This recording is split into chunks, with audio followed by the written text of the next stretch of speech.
minutes ago, police have released a new image of Abdul Ezedi, and it's quite a startling image. It's taken in a Tesco in North London, and what we can see is that the right side of his face is severely disfigured, and he's purchasing a bottle of water.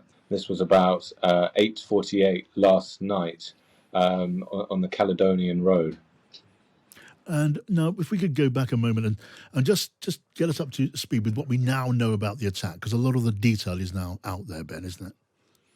That's right. So it happened about 7:25 yesterday evening in Clapham South, in quite a sort of quiet part in the suburbs, and a white Hyundai was caught on CCTV, and witnesses described a young girl banging on the window and a woman screaming in the street, "Help! Help!"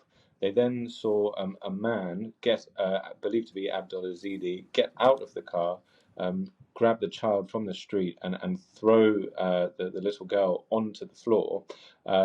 People rushed out to help, at which point Ezedi jumped back in the car and drove, hitting the woman and then hitting another car before running off. And what people hadn't actually realised at the time was that he'd carried out this chemical attack. So as they rushed to help this poor family, they started feeling their own skin tingling. And witnesses described how the woman started praying. They believed she was a Muslim, and one of the children started saying to someone, "Oh, thank you for saving my mother." And as a result, 9 people were taken to hospital. Right, and the police confirm it's likely the attacker knew the victims, Ben. That's right. So, of course, a horrendous attack like this, people are very concerned, but it doesn't appear to have been a random attack, and it appears that the man and the woman knew each other.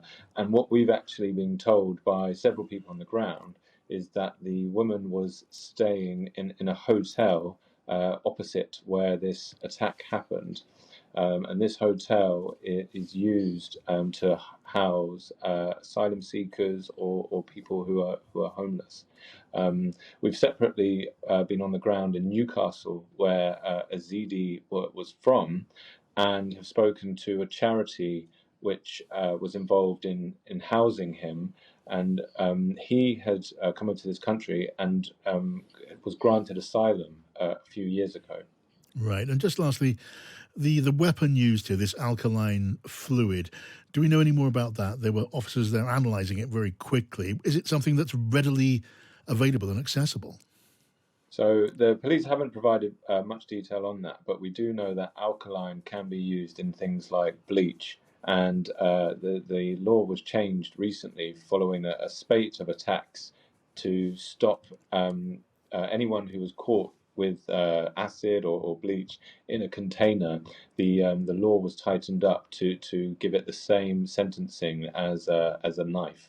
So since then, we have seen attacks thankfully come down. However, in the last year, they have increased by about 45% in London. All right, Ben, thank you for that update. Ben Ellery there, the crime editor of The Times.